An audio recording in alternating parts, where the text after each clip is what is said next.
Estamos aqui para o último painel do segundo dia de SMF. A casa está cheia agora. Estou junto aqui com o Paulo. Meu nome é Luca Motter, diretor de eventos. O Paulo é o diretor de pessoas aqui da Liga. E agora a gente está com o André Joaçaba, do Santander, vice-presidente. E, enfim, vai ser um papo muito sobre banco de investimento como um todo. Vai falar muito sobre a carreira, a trajetória. Então vai ser um papo muito rico. Espero que todos gostem muito. E, geralmente, André, a gente começa pedindo para o convidado se introduzir, falar um pouco da trajetória até o Santander. Enfim, mais aberto mesmo. Bom, obrigado pelo convite. Feliz de estar aqui. A presença da turma aqui da Resistência, que ficou até 6h30 e vai ficar até um pouquinho mais tarde. Então, obrigado pela presença. Agradecer a Liga. Pedir desculpa pela confusão de agenda. A minha semana, mudei de agenda com vocês aqui umas 3, 4 vezes, porque o presidente global do Santander está no Brasil hoje, amanhã e depois. Eu tinha 2 agendas com ele hoje, e aí consegui mudar para amanhã, e a gente conseguiu encaixar hoje no final do dia. Então, obrigado pela flexibilidade. É sempre bom estar com a turma aqui. Estou no mercado desde 1995. Me formei em economia pela Cândido Mendes, no centro. Não sei nem se existe mais Cândido Mendes no centro, mas não tive essa vida de campus de faculdade que vocês têm aqui, que é ótimo.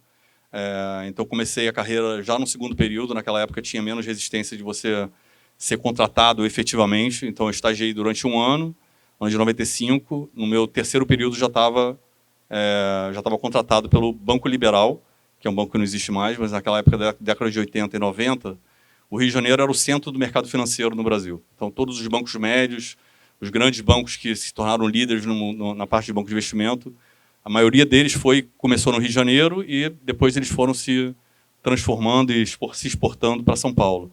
Mas nesse banco eu fiquei de 95 até 2001, então foram 6 anos. A minha carreira eu fui nascido e criado em tesouraria, em ambiente de tesouraria, em derivativo. Então, comecei a carreira na mesa de open market. Não existe mais a mesa de open market, mas hoje é a mesa de pré, que o pessoal chama, então mesa de renda fixa. Então, eu estagiei um ano nessa mesa, aí fui para a área comercial, atender fundos de investimento internacional que naquela época aplicavam no Brasil. Os juros no Brasil naquela época era 40% ao ano, então era super alto. Então, eles arbitravam bem taxa de juros em dólar versus taxa de juros em reais. E tinha um nicho muito específico, grande no mercado, e a gente aproveitou muito. Naquela década, cada ano teve uma crise diferente, né? 95, 94, 96, então foi México, Brasil, Rússia, Ásia, aí .com em 2000, 2001 foi ataque terrorista, então teve um pouco de tudo. Então foi um ano que foi um começo de carreira com muita volatilidade e muito aprendizado. Eu, então, em 2001, dentro do Bank of America, que, na verdade, comprou o Banco Liberal em 98, eu fui para a área de Investment Banking, fiquei 2 anos, 1 ano e meio em Investment Banking. Foi o ano e meio mais longo da minha vida. Investment Banking, você sabe que a vida é dura em IB, né? Você trabalha muito, vira muita noite, trabalha muito final de semana. Hoje em dia, eu acho que bem melhor, porque tem muito deal flow, tem muita coisa acontecendo. Na minha época, foi uma época bastante frustrante, porque tinha muito pouca coisa acontecendo em M&A e mercado de capitais no Brasil. Então, era muitas horas, muito trabalho, virada de noite, final de semana, mas não tinha deal acontecendo. Então, você fala assim, por que eu estou aqui me matando se não tem deal acontecendo? Mas era um pouco da cultura de IB, que continua hoje, um pouco mais controlada, mas continua acontecendo. De lá, eu fui com ex-sócios do Banco Liberal trabalhar num private equity, fiquei 3 anos nesse private equity, até 2004. E aí fui para São Paulo, mudei para São Paulo para trabalhar no Citibank. Aí voltei para o ambiente de tesouraria, fiquei na tesouraria do Citi durante 3 anos, 1 ano e meio atendendo os hedge funds, na parte de vendas de tesouraria. Depois fui para a mesa de estruturação de derivativo, fiquei mais 1 ano e meio. A minha segunda filha, que está aqui com vocês, nasceu em São Paulo, nessa época. E aí eu mudei para a Goldman. Fui trabalhar na Goldman Sachs, em São Paulo. Fiquei 8 anos na Goldman, em tesouraria, também derivativo, que foi, de novo, a parte que eu mais fiz durante a minha carreira. Mas lá era um mandato um pouco mais amplo. Então, eu fazia estruturação para empresa, para bancos, para fundos. A gente tinha mais mandatos, então a gente não só fazia renda fixa, fazia muito câmbio, fazia muito swap de dólar real de longo prazo e tinha commodity. Commodity sempre foi um braço muito forte da Goldman e a gente fez bastante coisa ali. Da Goldman, eu voltei para o Rio, a Goldman era em São Paulo, fiquei 6 meses como sócio de um fundo que chamava Leste, que é o do Manuel Herman, um ex-sócio do BTG. Ele mudou para Miami depois, mas eu fiquei só 6 meses, foi o lugar que eu menos trabalhei. E aí eu fui para o Santander. Fui para o Santander em 2016, janeiro de 2016. Primeiro no escritório do Rio, era responsável pela parte de óleo e gás, então atendia todos os clientes de óleo e gás baseados no Rio de Janeiro. Então, o Rio de Janeiro é bem vocacionado para óleo e gás, então foi por ali que eu comecei. E aí era um mandato mais amplo. Então, fui como banker de corporate banking, e aí você fazia todo tipo de produto. No banco como Santander, você vende de A a Z. Então, um banco completo, como é o Itaú, como é o Bradesco, são bancos que têm produtos de A a Z, fazem de tudo, não são excelentes em todas as valências, mas assim, a gente tem uma competência grande na maioria dos produtos que a gente oferece. E aí passei a ser responsável pelos bankers que cobriam o setor de óleo e gás, depois acumulei TMT Retail, fiquei tocando aí um time em São Paulo, um time no Rio. E aí dentro do Santander, que vou fazer 10 anos, eu tive várias carreiras dentro do Santander. E eu acho que isso que é o mais bacana. Daqui a pouco a gente fala um pouquinho mais, mas assim, trabalhar em banco grande, como é o Santander, como é o Itaú, como é o Bradesco, enfim, você tem a possibilidade de ter múltiplas carreiras dentro do mesmo banco. Então, você pode estar no varejo, você pode estar em renda fixa, você pode estar no IB, você pode estar na tesouraria, você pode ser banker, você pode trabalhar com a parte de mais transacional, de cash management. Então, você tem um pouco de tudo, você tem todo tipo de experiência. Então, eu acho que eu estou há muito tempo no Santander, mas eu tenho pessoas que estão lá há 25 anos e que fizeram a carreira inteira lá e tiveram múltiplas carreiras dentro do banco. Então, eu fui subindo verticalmente, às vezes para o lado, às vezes eu tomei a decisão de andar para trás, para andar para frente. A gente fala um pouquinho depois disso. Isso é importante também na carreira, você entender o momento que você está e que nem sempre o passo é para frente. Às vezes você precisa dar um passo para trás ou um passo na diagonal para baixo para abrir um flanco novo de progressão. E assumi, então, a vice-presidência do Corporate agora em abril desse ano. Então, estou nessa posição há 4 meses e meio, quase 5. São 3.000, para dar um pouco para vocês de dimensão, são 3.500 empresas dentro desse mundo corporate que eu atendo. São 280 pessoas em 42 escritórios no Brasil. Então, acaba que nessa posição, além de viajar Rio-São Paulo, que é o que eu já faço há bastante tempo, mas que para mim já é meio que rotina, eu, no miolo da semana, estou sempre em algum lugar diferente do Brasil, conhecendo as equipes, porque não deu tempo de conhecer todo mundo, e também conhecendo os principais clientes, porque eu não vou conhecer 3.500 clientes. Então, tem que ser, você precisa criar conexão com um grupo, um grupo limitado para efetivamente você conseguir ajudar a equipe a avançar. Então, esse é o resumo rápido, acho que foi rápido, da trajetória, mas a gente pode explorar um pouquinho mais, como vocês quiserem. Perfeito, André. Você teve uma carreira muito rica, inclusive eu queria puxar um gancho, saindo da tesouraria, passando por uma posição mais executiva e também num grande banco, como você falou, com várias pessoas e processos. Como é que você acha que você conseguiu se diferenciar e o que te motivou a galgar tantas etapas e agora numa posição executiva? Qual que é a diferença hoje na sua carreira para quando você começou na tesouraria lá atrás? Eu acho que tem muitas diferenças do momento que vocês chegam para o mercado do momento que eu cheguei para o mercado. Comentei com uma equipe da Liga que teve comigo no Santander, não sei se foi ano passado ou ano retrasado, que o nível de preparo e de excelência que vocês estão chegando é completamente diferente do meu, quando eu cheguei. Por exemplo, quando eu comecei no mercado financeiro em 95, falar inglês era um baita diferencial. Então, quem falava inglês e falava inglês bem, se posicionava rápido. E lá no Banco Liberal, na tesouraria, éramos 30 pessoas. Acho que tinham 3 ou 4 que falavam bem inglês, e eu era o único estagiário que falava bem inglês. Então, as portas vão se abrindo, né, quando você tem o diferencial. Acho que hoje são poucas as pessoas que não falam inglês, são poucas as pessoas que não sabem... até naquela época, era um computador para a mesa inteira. Né? Então, a gente dividia um computador para a mesa inteira. Não era todo mundo que tinha. Então, hoje vocês chegam já... A maioria de vocês já chegam sabendo programar, todos falam 1 ou 2 línguas a mais, tem um nível de preparação muito alto. Então, isso cria um ambiente bastante mais competitivo hoje do que era naquela época. Mas também vocês estão aqui na PUC, e a PUC é uma faculdade de excelência. Está todo mundo que quer contratar a gente da PUC em São Paulo. Eu tive na FEA há 2 semanas atrás, também uma faculdade excelente em São Paulo, e a turma é super boa, mas a PUC Rio Estou falando de economia, engenharia também, mas economia especificamente sempre foi uma baita referência e continua sendo uma baita referência, tanto que, né, a turma do Plano Real, quase todo mundo passou por aqui, né, em algum momento. Mas eu acho assim, quando você está construindo a carreira, é muito difícil você traçar o seu plano de 20 anos ou o seu plano de 30 anos. As coisas vão acontecendo, né? Não é também deixar a vida me levar, não é exatamente isso, mas assim, você precisa desenhar um plano de médio prazo. Pô, estou aqui no Banco Liberal, eu quero ser o head trader, ou eu quero ser o cara responsável pela mesa comercial. Como é que eu faço para chegar lá? Então, objetivos têm que ser objetivos tangíveis, de relativamente curto prazo, e que você consiga traçar e consiga chegar. Tem gente que fala que começa estagiário e fala, não, eu vou ser presidente do Citibank no Brasil, vou ser presidente do Santander no Brasil. Acho difícil, mas tem gente que funciona dessa forma. Eu não funciono dessa forma. Até porque eu comecei minha carreira de tesouraria e estou como hoje vice-presidente do Santander na parte de corporate banking, mas eu nunca imaginei, quando eu estava na tesouraria, que eu ia virar corporate banker. Eu nunca imaginei. Eu sempre achei que eu ia seguir a carreira de tesouraria.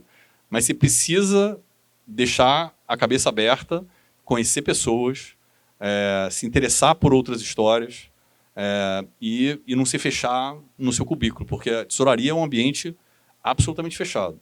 Quem trabalha em tesouraria acha que é melhor do que todo mundo. Você está em banco de investimento, você acha que é melhor que todo mundo. Você acha que todo mundo está a seu serviço. Então, assim, tem um ambiente meio... Era mais hostil no passado, bem mais hostil no passado do que é hoje em dia. Acho que hoje em dia você tem um ambiente em banco de investimento e empresa, de forma geral, bem mais agregador. Mas na época que eu comecei, era um ambiente que, se você era tesouraria, você é o melhor. Se você não é tesouraria, você não é o melhor. Né? E tinha muito isso. Mas o que me fez começar a mudar foi quando eu tive experiência em IB. Então, eu tive experiência em IB, eu tinha, acho que 25 anos quando eu fui para a IB. Fiquei de 24 a 26. E a gente tinha, na tesouraria, um baita preconceito quem trabalhava com a IB. E eu também tinha. Mas fiquei 1 ano e meio, quase 2 lá, e voltei com uma mentalidade completamente diferente. Eu sabia que eu não queria ser investment banker, o investment banker clássico, de M&A e de equity capital markets. Eu sabia que eu não queria fazer aquilo. Mas, primeiro, eu aprendi como a turma trabalhava, como a turma se dedicava. Enfim, aprendi a respeitar, aprendi demais com a turma lá e voltei para a tesouraria do Liberal naquela época com um certo preconceito com a turma que estava na tesouraria. Então, vocês é que não entendem o que está fora desse mundo de tesouraria. Então, eu acho que desde muito cedo eu tive a felicidade de poder trabalhar em áreas diferentes e quebrar os ciclos de preconceito que vão se criando, às vezes, dentro de algumas áreas e aprendendo. Né? Então, assim, acho que isso foi muito importante no começo. E sempre ser muito solidário. Eu acho que, assim, solidário no sentido amplo da palavra, de assim, eu sempre gostei muito de trabalhar com pessoas, trabalhar com gente, não é à toa que eu toco uma área comercial. Né? Então, assim, não dá para você não trabalhar na área comercial e não gostar de gente. Né? Então, eu gosto de gente. Gosto de lidar com cliente, gosto de estar na frente de cliente, gosto de fazer deal. Mas na posição que eu estou, você faz menos deal. Porque quem está fazendo deal é a equipe que você está. Mas então eu fico torcendo para a turma me chamar para a reunião com o cliente, para poder estar na frente, poder ajudar a empurrar e sentir um pouco daquela vontade que eu tinha de fechar a transação. Né? Então, eles me dão essa alegria de vez em quando de me chamar para uma reunião ou outra e tenho participado bastante mais. Mas o tema da solidariedade que eu quis dizer o começo da carreira, a gente é meio esponja, né? Então a gente está aprendendo muito. A gente tem que ter a cabeça mega aberta para poder entender e conseguir ler o ambiente. Porque ler o ambiente é muito importante, entendeu? Ler o ambiente, respeitar quem está numa posição abaixo de você, quem está do seu lado, quem está acima, saber falar com as pessoas na linguagem deles. Assim, essa capacidade de você conseguir adaptar a forma como você fala é absolutamente fundamental, da minha visão. Né? Então, quais são as duas coisas que você precisa ter? Curiosidade infinita e capacidade de adaptação. Esses, para mim, são os 2 elementos de carreira que são fundamentais para todo mundo que está começando. Porque quem não tem capacidade de adaptação vai se fechar no seu ciclo e pode ser que você seja o gênio e vai estar tudo certo, porque o mundo vai girar em torno de você. Isso não é o que acontece na maioria das vezes. Não é o que aconteceu para mim.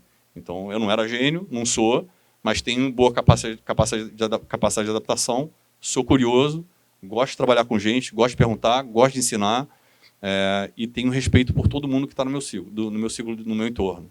quem está embaixo, quem está em cima, quem está do lado. Isso eu acho que é absolutamente fundamental para você construir uma carreira de longo prazo, independente de onde você estiver. Bom, você passou um pouco pela parte de trajetória, enfim, falou agora um pouco da parte de tesouraria e BI. Que a gente queria entender mais, até para uma parte de conselho de carreira para todo mundo que está ouvindo aqui, acho que imagino que a maioria quer ir para o mercado. Quais foram os grandes erros que você aprendeu e ao longo do tempo que fizeram você formar a sua personalidade no mercado e a sua cabeça?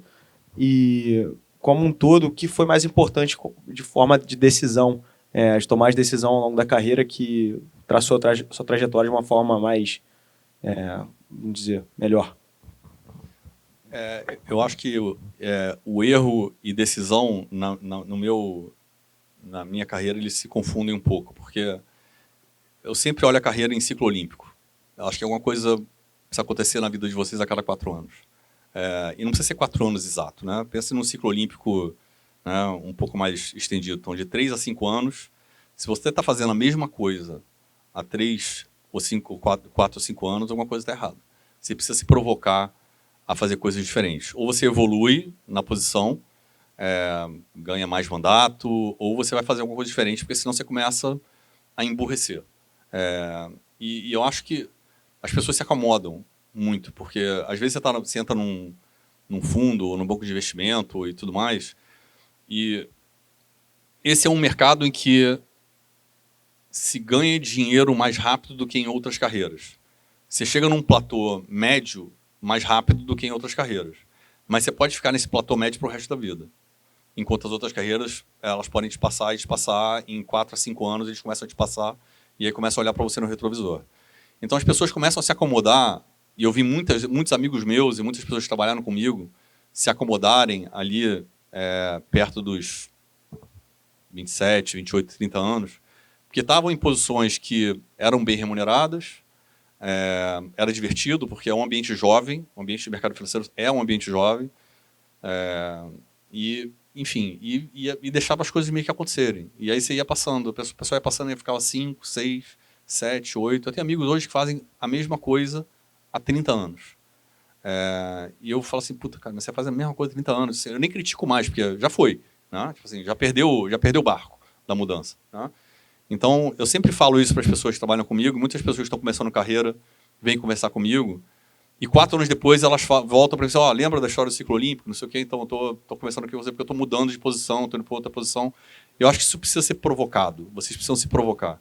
E quanto mais jovem vocês são, mais curto o ciclo olímpico é. Né? Então, o ciclo olímpico ele começa com 2, 3, depois vai estendendo. E, obviamente, quando você está na idade que eu estou, eu não vou... Por acaso, até, se eu traçar os meus últimos 15 anos de profissão, a cada 3, 4 anos, alguma coisa diferente acontecendo na minha carreira. Porque você vai se posicionando para isso acontecer. Né? Você vai criando as possibilidades, você vai se interessando a conversar com pessoas de outras áreas, você vai provocando, puxa as pessoas para perto de você, vai criando, ao longo da carreira, o seu Circle of Trust. E o Circle of Trust ele é fundamental. Eu falei isso para vocês também, quando vocês estiveram comigo. E o Circle of Trust, ele é assim, não é panela, porque as pessoas confundem o Circle of Trust com panelinha de amigo. Não é isso, entendeu? Você começa a criar o seu Circle of Trust quando você está no meio da sua carreira. Que você vai ficando amigo das pessoas com quem você trabalha, e você cria empatia, e você cria conexão com pessoas que não necessariamente pensam igual a você, mas pessoas que têm o mesmo drive que você. Né? Pessoas que gostam de se provocar, que trabalham bastante, que gostam de trabalhar, que discutem muito ao longo da vida com você, e dentro desse ambiente competitivo, esse ambiente de discussão, esse ambiente de trabalho intenso que é o mercado financeiro, você vai criando conexão. Então, eu dou um exemplo para você. Assim, Citibank, eu trabalhei no Citi de 2004 a 2007. Foi quando eu fui para a Goldman. O ciclo de amizade profissional que eu fiz no Citi foi o ciclo de amizade mais importante que eu fiz na minha vida. A gente criou, era na tesouraria, era uma entidade de tesouraria, nós éramos assim, esse ciclo era um ciclo de 8 pessoas, mais ou menos, 6 a 8 pessoas. Todo mundo saiu do Citibank entre 2007 e 2009. Todo mundo saiu. Foi fazer outras coisas, um só ficou. Foi fazer outras coisas. Todo mundo se encontrou de novo no Santander, depois, por algum motivo. ou um puxava o outro, não sei o que, não, vinha trabalhar, pô, já trabalhei, gosto, confio, né? Chega um momento na sua carreira, assim, você quer trabalhar com gente que você gosta, mas você não quer trabalhar com amigo. Você quer trabalhar com um amigo que você sabe que é competente, que trabalha na mesma intensidade que você e que você sabe que vai empurrar você para frente. Então, você cria esse círculo de amizades profissionais ao longo da vida. E o meu, por acaso, foi no City, que é quando eu tinha 29 a 32 anos. Mas tem pessoas que criam esse ciclo antes, tem pessoas que criam esse ciclo depois. Então, para mim, foi muito importante isso, porque hoje, por exemplo, o Gilson Finkelstein, que é o presidente da Bolsa, da B3, era o nosso chefe no City. O Mário Leão, que hoje é o CEO do Santander, trabalhava com a gente no City. O Mazagão, que era o tesoureiro do Santander e trabalhou com a gente no Citibank, hoje ele toca a parte ele é vice-presidente de produtos da B3. O Fernando Pierre, que trabalhava com a gente também, saiu, virou diretor de outra. Assim, todo mundo se encontrou de novo no Santander e todo mundo se separou de novo. Então, assim, a gente não está mais. O único que está lá é o Mário, que hoje é CEO do banco, que é meu chefe direto agora, mas a gente já trabalhou junto em outros lugares. Então, a gente trabalhou junto no Citi, depois ele me contratou na Goldman, depois ele me contratou no Santander. Então, assim, as pessoas vão meio que puxando. E aí, só para ter certeza que vocês entendem, assim, eu nunca tive com a mulher ou com a família do Mário, por exemplo. Tive uma vez no casamento. Eu não criei um laço de relação pessoal com ele, entendeu? É um laço de relação profissional, de confiança, de empatia, a gente trabalha bem juntos e segue a vida, entendeu? Então, isso tudo para explicar para vocês o que é a diferença entre você criar esse circle of trust profissional e você ter amizade. Porque, assim, a pior coisa que vocês podem fazer, ou na maioria das vezes dá errado, é você virar sócio de amigo. Né? Pô, meu amigo, não sei o quê, vamos fazer um negócio junto. Né? Pô, melhor amizade boa é a amizade que, geralmente, você cria depois que você vira sócio. Né? Porque a chance de dar errado uma sociedade entre amigos é grande. A não ser que você dê a sorte de ter um amigo que pense, né, um amigo ou amiga que pense igual a você, tem o mesmo drive e está ótimo, vai dar tudo certo. Mas, em 90% das vezes, dá errado. Entendeu? Essas coisas dão certo depois. Então, voltando à pergunta, qual foi o maior erro da minha vida? Quando eu estava na Goldman, eu não respeitei o meu ciclo olímpico. Eu fiquei 8 anos fazendo a mesma coisa na Goldman. Eu fiquei 8 anos como head da mesa de derivativo. E por que eu fiquei? Foi porque eu fui me enganando. Não, porque a Goldman é o melhor banco do mundo. Porque a Goldman é o banco de investimento que todo mundo quer estar. Porque eu ganho bem. E, não, eu ganhei um mandato aqui, um puxadinho de mandato, que, na verdade, eu não estou fazendo exatamente a mesma coisa. Agora eu sou head da mesa de derivativo de empresas, mas eu também olho para banco. Então, você vai se enganando porque você vai se acomodando no processo. Né? E aí, eu entrei na Goldman com 31, fiquei na Goldman até 40. E aí, quando eu estava com 40 anos, eu olhei, né, eu falei assim, putz, eu olhei para o lado, eu falei assim, era uma mesa bem mais jovem do que eu, no geral. E eu falei assim, eu estou começando a ficar fora do meu ambiente. E eu tenho uns 3, 4 anos fácil que eu não estou evoluindo profissionalmente. Então, eu comecei a me sentir mega incomodado. Mas do momento que você se sente incomodado até você tomar a decisão de mudar e você conseguir achar algo que seja legal, demora, não é trivial. Né? Então, eu tomei a decisão de sair da Goldman, e eu tomei a decisão de sair da Goldman e tomei a decisão de dar 2 passos para trás. Eu vou sair da Goldman para que eu ganhava X, vou passar a ganhar 1/3 de X, mas tudo bem, porque eu vou abrir um novo vetor de crescimento e daqui a pouco as coisas dão certo de novo. As pessoas têm muito medo de mudança. E eu acho que a gente não pode ter medo de mudança. Acho que assim, todo mundo tem... Ontem mesmo teve uma pessoa do lado do banco que veio conversar comigo, e ela tinha conversado comigo há 3 anos atrás, e ela lembrou dessa história do ciclo olímpico. Eu falei, não, porque agora eu assumi uma nova posição, não sei o que, e eu fui procurada por um outro branco para fazer um outro negócio que é super legal, mas já estou há 20 anos no Santander, né? Tipo assim, aqui eu tenho goodwill, aqui as pessoas me conhecem. Eu falei assim, cara, essa é a frase mais covarde que alguém pode falar, eu vou ficar aqui porque eu tenho goodwill.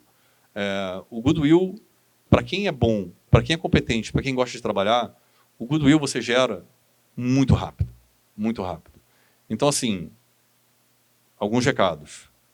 Respeitem o ciclo olímpico de vocês. Cada um vai ter o seu prazo de ciclo olímpico. Mas sempre pensem nessa história do estou acomodado, estou fazendo a mesma coisa há muito tempo, né? Está na hora de mudar, não está na hora de mudar. 2 não tenham medo da mudança. Não tenham medo da mudança. Porque vocês vão sentir aquele frio na barriga, e o frio na barriga é bom, porque quando você fica muito tempo sem sentir frio na barriga, você sente falta. Né? E tem vários momentos da carreira que eu tive frios na barriga tremendos, e eu lembro de alguns aqui que eu posso comentar, mas assim, e que não foram necessariamente mudanças, mas assim, 2008, que foi a maior crise do mercado financeiro da história, eu estava na Goldman, era head da mesa de derivativo, e a crise foi uma crise de derivativo. O mercado brasileiro explodiu porque a gente estava ultra alavancado, as empresas estavam ultra alavancadas, a gente estava vendendo um monte de derivativo ultra alavancado para as empresas, e a gente ficava na tela olhando o dólar subir 1, 2, 3 centavos, 10 centavos, e o Banco Central nada, e o Banco Central nada, e a gente tinha um problema de derivativo e o Banco Central atuando no spot. E a gente falou assim, cara, o Banco Central, não é possível que o Banco Central não está vendo que o problema não é no câmbio físico, o problema é no câmbio derivativo. E a gente pedia para a tesouraria nossa, que a gente era dealer de câmbio, assim, liga para o Banco Central e fala, o problema não é no spot. E os caras demoraram uma semana para realizar. E em uma semana o câmbio lambeu 50 centavos, naquela época era muita coisa. E quando ele entrou no derivativo, resolveu. Então ali foi aquele momento que assim, eu vi o banco praticamente quebrar. A Goldman foi um dos poucos bancos, né, foi a Goldman e o JP Morgan, foram os únicos bancos globais que em 2008 não mudaram a estrutura de capital. Foram os únicos dois. E saíram ultra fortes da crise, em 2009. Todos os outros bancos, de alguma forma, ou fizeram merge, ou receberam um aporte de capital, ou teve um Warren Buffett que foi lá, entrou e tentou salvar. Teve um monte de banco que teve isso. E o outro momento de frio na barriga foi a Americanas em 2023, esse foi mais recente. E já pelo Santander, esse foi bastante duro. Mas, assim, voltando, momentos de erro. Não respeitar os seus próprios ciclos olímpicos, não ter ciclo olímpico, e o que eu tinha falado e não ter medo da mudança. Acho que são as duas coisas assim que vocês não deveriam... Né, não deveria ser medos que vocês vão ter para frente. Eu queria entrar um pouco mais fundo em uma das partes da sua carreira, quando você estava olhando óleo e gás. O que você pensava naquela época do setor e mudanças que você vê para frente? Qual que é o futuro do segmento aqui no Brasil? Eu dei muita sorte com óleo e gás, na verdade, porque eu assumi o setor de óleo e gás no Santander em 2016. Em 2016, a gente estava no epicentro da crise da Lava Jato. A Petrobras estava no centro do problema da Lava Jato. 2015 tinha sido o pior ano da Petrobras, historicamente. Ela estava ultra alavancada, estava 5,5 vezes net debt to EBITDA, tinha a maior dívida corporativa do mundo, era da Petrobras. O setor estava todo em xeque. O petróleo estava $25 e o minério estava 30. Então, assim, o Brasil, que era um país ultra dependente de petróleo e minério na época, além de outras commodities, a gente vivia ali um perfect storm no setor de óleo e gás. E eu sento para assumir a cadeira de óleo e gás no momento que a Petrobras está no olho do furacão.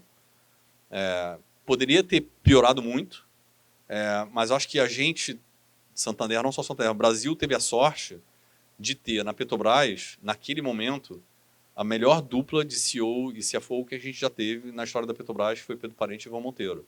Ivan Monteiro hoje é o CEO da Eletrobras. O Pedro Parente, acho que ele é presidente de conselho de alguma empresa, mas assim, foi a melhor dupla que acho que a Petrobras já teve naquele momento.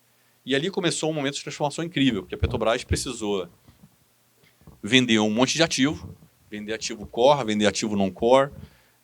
A gente era um banco relevante na Petrobras na época, de crédito. A gente pegou grandes mandatos de venda de ativos pelo lado de M&A. Fizemos a venda de toda a parte de gasoduto da Petrobras, fizemos a venda de algumas usinas da Petrobras, fizemos várias coisas. E foi importante, porque, sim, naquele momento eu peguei a Petrobras com 5,5 vezes net debt to EBITDA, mas quando eu parei de cobrir o setor de petróleo, foi 4 anos depois, a Petrobras estava com 2 vezes a alavancagem, 1,5 vezes, 2. Então a gente surfou toda essa onda de melhora do setor. Com a venda de ativos da Petrobras, o Rio de Janeiro aproveitou esse momento porque a indústria retomou. Então você teve o surgimento de empresas como PetroRio, né, como 3R, PetroRecôncavo, enfim, Enalta. Tiveram várias empresas de exploração que se criaram na venda, com a Petrobras vendendo o que eram os ativos non-core dela, porque a Petrobras, assim, ela tinha poços de petróleo que um poço perfurava e eles produziam 60 mil barris dia, e tinha outras empresas, outros lugares que eles tinham 70 poços perfurados que produziam 8 mil barris dia. Então, assim, o nível de atenção que a Petrobras dava para esses outros ativos era mínimo. E com a estrutura de custo que a Petrobras tinha, que era muito, muito cara. Então, quando você pegava esses ativos, vendia e dava para uma empresa que nem a PetroRio, que nem a 3R, que nem a Enalta, aquilo ali era o único filho mais bonito que essa empresa tinha, eles iam cuidar da melhor forma possível. Então, a gente conseguiu criar, a partir de 2016, 2017, uma indústria secundária de exploração e produção de petróleo no Rio de Janeiro que está super viva. Essas empresas estão super bem, estão fortes, são todas baseadas no Rio de Janeiro, tem corpos executivos muito, muito bons. E você tem uma indústria que vem por trás disso, que é uma indústria de apoio, que está retomando. Eu acho que a gente teve ali no impeachment da Dilma, que foi 2016, 2017, quando assumiu o Michel Temer, ele abriu a exploração de petróleo para empresas estrangeiras e fez o leilão do pré-sal. Então, a gente teve leilões do pré-sal que foram enormes, com empresas enormes do mercado internacional entrando. A Petrobras, na verdade, foi a grande ganhadora desse leilão. É que estava mais preparada, que conhecia melhor os blocos, então fazia sentido. Mas várias empresas internacionais, como Exxon, Chevron, Total, Shell, enfim, todas essas entraram em parceria com a Petrobras e começaram a fazer investimentos pesadíssimos no Brasil. Hoje, o Brasil, acho que é o 6º maior produtor de petróleo do mundo, 6º ou 7º. É uma indústria ultra consolidada, é um setor, de novo, que está super concentrado no Rio de Janeiro, então o Rio de Janeiro é mega vocacionado para essa indústria. É uma indústria super técnica, é super interessante trabalhar, tem muita geopolítica, você vai entrando nesse mundo de petróleo e você não sai mais. Né? E você, depois de 4 anos, eu achava que era um mega expert em petróleo e quando eu sentava com o pessoal, quando eu ia em Houston, em Dallas, que as grandes empresas estavam baseadas lá, você via que, na verdade, você entendia pouco ou quase nada do negócio. Mas quando você chega no Brasil e quando você olha para o lado com o que você está falando, você tem um nível de conhecimento, e a gente tem, sim, um nível de conhecimento importante. A gente tinha uma carteira, na época, que era uma carteira de crédito, tá? Uma carteira de crédito globalmente de 27 bilhões de dólares em mercado de óleo e gás, isso o Santander no grupo, e no Brasil a gente tinha 7 bilhões de dólares. E a Petrobras era um braço importante. Assim, eu acho que esse é um setor que vai continuar prosperando, acho que o Rio de Janeiro vai continuar vocacionado, acho que vai ter mais M&A para acontecer. Não vejo a Petrobras vendendo mais ativo, é uma pena, porque a Petrobras deveria continuar vendendo esses ativos no non-core. Não sei o que vai acontecer com a eleição ano que vem, pode ser que venha outro governo. A Petrobras está numa situação relativamente cômoda, porque ela está bem posicionada, ela está forte, está desalavancada, está pronta para continuar investindo, mas ela deveria continuar investindo no que é core para ela, que é o pré-sal, e nesse campo nessa fronteira de exploração grande agora, que vai ser a margem equatorial, que a Petrobras deve ser uma das principais investidoras. Então, assim, eu sou apaixonado pelo setor, acho que tem muita coisa para fazer. Para quem está agarrado no Rio de Janeiro, não quer sair, é um setor que vocês deveriam entender mais, vai ter muita oportunidade, e não é só na parte de exploração e produção. Na parte de apoio, tem muita empresa legal internacional na parte de apoio de petróleo e gás no Brasil, e no Rio de Janeiro especificamente. Bom, passando agora para um lado mais de, assim, justamente acho que vai ser mais útil para o pessoal até para a carreira para frente. Alguém que quer, assim, a gente não tem muita opção de banco no Rio, então provavelmente quem quiser trabalhar em banco ou em banco de investimento como um todo vai ter que ir para São Paulo. Como você acha que um jovem, quem que você busca para um estagiário ou alguém que está entrando no banco, não só no Santander, mas nos outros lugares que você entrou, de perfil que você acha que você deve focar na cidade agora? Enfim, queria que você falasse um pouco disso. O Rio ficou mais carente de banco de investimento de forma geral, né? Você tem todos os bancos têm escritórios de representação aqui. Nós mesmos temos ali em frente ao prédio da GV, no prédio que a Vale tem uns 6, 7 andares, a gente tem 2 andares lá. Mas não é o coração do banco. O coração do banco hoje é São Paulo, né? E todos os bancos, de certa forma, foram mudando para lá. Então, você tem pouca representatividade de banco de headquarters no Rio de Janeiro, mas tem muita porta de entrada. Então, o Santander é uma porta de entrada, então a gente contrata muita gente no Rio, mas a gente exporta para São Paulo relativamente rápido essas pessoas. Porque no Rio a gente só tem área comercial. Então, assim, eu tenho uma equipe no Rio não sei, deve ter umas 20 pessoas da minha equipe aqui no Rio. Tem outras áreas comerciais que, somadas entre private e área comercial de empresa, deve ter umas 70 pessoas nesse escritório do Rio de Janeiro. Tem os heads do escritório, mas os heads do escritório não fizeram a carreira toda no Rio. Alguns são de fora, muitos passaram por São Paulo. Mas eu acho que para quem gosta de trabalhar em área comercial, assim, tanto o Santander, quanto o Itaú, quanto o BTG, quanto o Bradesco, todos vão ter boas portas de entrada no Rio. Mas eu não recomendo ninguém a fazer uma carreira vertical na área comercial em banco de investimento. Eu acho que as pessoas precisam passar por área de produto.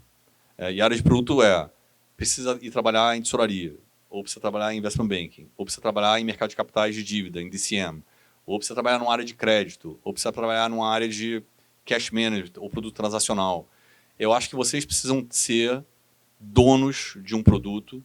Vocês precisam ser o go-to person para um produto específico em algum momento da carreira de vocês. E eu fui durante muito tempo na minha vida em derivativo. Tudo que a Goldman precisava fazer em derivativo no Brasil, ia falar comigo. Quem é a pessoa de derivativo do Brasil? É o André, então fala com o André. Então, assim, em algum momento, eu acho que vocês precisam ter essa responsabilidade de ser o go-to person, né? Então, é curioso, porque assim, na área que eu atendia anteriormente, assim, como é que funciona, não passa atrás, como é que funciona a pirâmide da PJ no Santander, né? A PJ no Santander é dividida assim. Tem o Corporate Investment Banking, que atende 400 empresas, que são os grandes conglomerados, as grandes multinacionais que estão no Brasil, e é parte de uma vice-presidência chamada Corporate Investment Banking. É o Renato Enisman que toca essa vice-presidência. Eu trabalhei nessa área do Renato, quando eu era diretor do banco nos últimos 3 anos e meio, e eu era o diretor responsável pela área comercial do CIB, do Corporate Investment Banking. Então, eu era responsável por um time de 60 pessoas que atendia essas 400 empresas. Tá? E aí, eu sou agora vice-presidente do Corporate, o Corporate vai... Então, vamos lá, para tentar ser simples. Corporate Investment Banking, empresas que faturam mais do que 750 milhões de dólares por ano. Tá? Então, esse é o nicho em que o CIB atende. O mundo que eu atendo começa em 200 milhões de reais de faturamento, vai até 750 milhões de dólares de faturamento. Começa em reais, termina em dólar. Tá? E aí eu tenho no meu mundo 3.500 empresas. A PJ logo embaixo de mim, que é o que a gente chama de empresas 3, a gente tem empresas 3, 2, 1 e MEI. Tá? Empresas 3 são 27 mil empresas que faturam entre 30 e 200. Aí depois a gente tem 500 mil empresas que faturam entre 5 e 30. E a gente tem 800 mil empresas que faturam entre 1 e 100. Então a PJ ela tem um desenho, ela vai abrindo. Então, nesse mundo em cima, que é o CIB, e todos os bancos têm um desenho relativamente parecido, tá? de PJ. Então, vão ter poucas diferenças, mas todos os bancos têm esse desenho. Nesse mundo de CIB, como as empresas são muito grandes, não dá para eu pegar uma pessoa com 4 anos de banco e botar ela para ser responsável para atender o Grupo Votorantim, ou para atender a Gerdau, ou para atender, sei lá, a Simpar, ou a Petrobras, ou a Vale. Entendeu?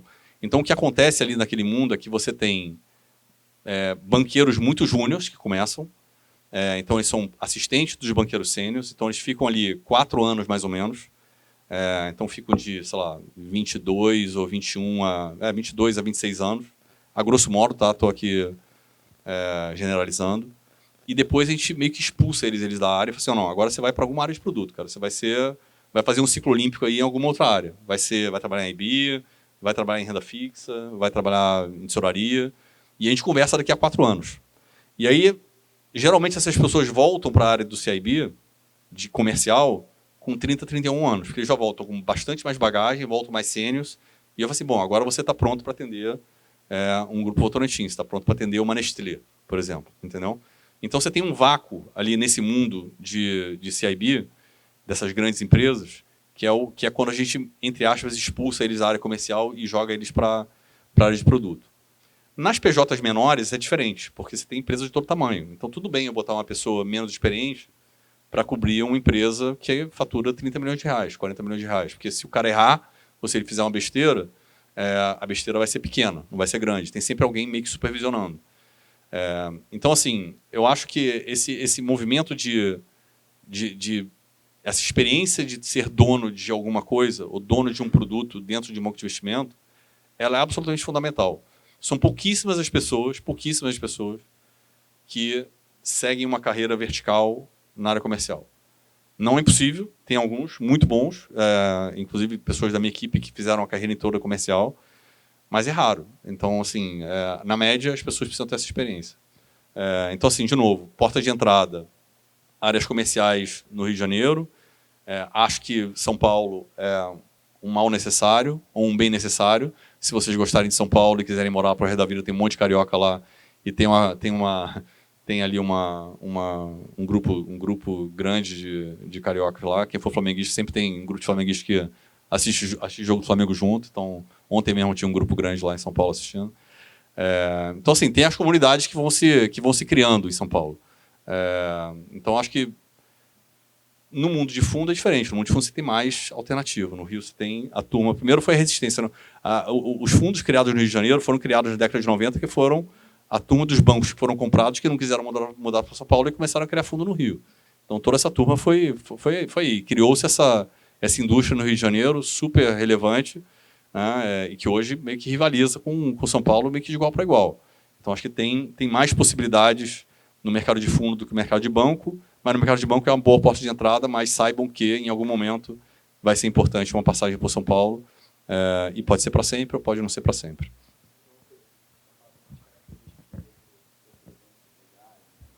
A característica volta um pouco daqueles dois temas que eu falei, assim, lá atrás, né? Eu acho que o que a gente busca numa pessoa que a gente está entrevistando é muito menos sobre o currículo, porque os currículos que chegam para a gente são currículos bons, no geral. Né? Todo mundo tem boa formação, todo mundo que teve a possibilidade de passar uma temporada fora, passou uma temporada fora, todo mundo tem especialização, todo mundo sabe mexer bem em programação. Então, é muito, assim, os currículos de entrada da turma que chega para a gente são muito padronizados. Então, o que faz a diferença, na verdade, é a conversa, é a entrevista, entendeu? É o brilho no olho, é saber que aquela pessoa está com muita vontade e quer muito trabalhar naquele lugar, quer muito ter aquela experiência. Mostrar a história que eu falei para vocês de curiosidade infinita e capacidade de adaptação, ela é fundamental. Ela é fundamental. Então, assim, eu entrevisto pessoas que chegam lá e, por exemplo, se vocês forem fazer uma entrevista no Santander, na parte de bancos de atacado, é importante que vocês entendam do Santander, dos números do banco. Né? Tem que ter um mínimo de curiosidade de pegar o balanço, ou uma apresentação de resultado, ou uma apresentação trimestral do banco, e falar assim, beleza, quanto que é a representatividade do banco de atacado do Santander no Santander Brasil? Né? Então, assim, tem muita gente que chega lá e que não tem mais mínima ideia do que é o banco de atacado. Começa a falar de coisas completamente aleatórias. Você vê que a pessoa tem boa formação, mas se interessou zero, se preparou zero para aquela entrevista. Né? Então, pessoas que chegam mais preparadas se diferenciam. Brilho no olho diferencia. Experiência de vida diferencia. Né? Pessoas que têm, por exemplo, dá para perceber muito rápido numa entrevista se a pessoa tem drive próprio ou não tem drive próprio, entendeu? É difícil definir e explicar exatamente, mas é a capacidade de leitura de gente que algumas pessoas desenvolvem bem. Eu acho que eu tenho uma boa capacidade de leitura de gente, você vai desenvolvendo isso ao longo da carreira, você consegue diferenciar rápido se a pessoa está tentando te enrolar, se o que ela está te contando, ela está te contando só porque ela quer te agradar ou não. Né? Aquele discursozinho padrão, né? É muito fácil. Então, assim, não tentem criar uma persona de vocês. Não tentem criar uma persona. Sejam absolutamente autênticos. Se você é uma pessoa extrovertida, seja uma pessoa extrovertida. Sempre. Inclusive na entrevista. Então, se você é uma pessoa mais fechada, introvertida, não tenta ser extrovertido na entrevista, porque não vai funcionar. Entendeu? Isso que me falou foi o Gilson. O Gilson Finkelstein, que hoje é o presidente da Bolsa. Quando eu mudei de posição no Citi, e eu saí da mesa de vendas de derivativo para a mesa de estruturação de derivativo, e a mesa de estruturação de derivativo no Citi, naquela época, tinha um mega de um prestígio. As pessoas que estavam lá eram pessoas super inteligentes, enfim. E eu falo assim, eu não tenho a mesma capacidade técnica que essas pessoas que estão lá. E eu fui falar com o Gilson e falei, Gilson, cara, e aí? Né? Tipo assim, como é que vai ser essa adaptação para mim? Ele falou assim, cara, confio em você já mudou de job description algumas vezes na vida, você sempre foi bem. Mas ele falou assim, a coisa que eu te falo que você não pode deixar de fazer é o seguinte, não tente ser uma pessoa que você não é. Então, assim, não tentem criar uma... Puta, eu vou lá fazer uma entrevista no BTG, eu tenho que ser assim, assim, assado. Aí eu vou no Santander, eu tenho que ir com a roupa assim, assim, assada. Não tentem criar um padrão diferente, né? Um padrão para vocês se enquadrarem a um perfil do banco. Não acho que tem que fazer. Tá? E, de novo, dá para ler muito rápido quem está tentando criar um padrão, ou quem está com as frases prontas, ou quem está com... Então, acho que é isso. Entendeu? Acho que essas dicas que eu dou. Assim, tentem ser autênticos. Onde quer que vocês forem trabalhar, eu acho que vocês têm que trabalhar no ambiente que vocês gostam. Não tentem também, assim, não tentem forçar muita barra, entendeu? Tem que ser divertido, porque são longas horas. Entendeu? Assim, mercado financeiro, como vários outros trabalhos, é long hours, entendeu? Você vai estar lá mais tempo que você está em casa, entendeu? Pô, eu chego no banco todo dia 7h40, 7h30 da manhã, eu vou embora do banco todo dia 8h30 da noite, entendeu?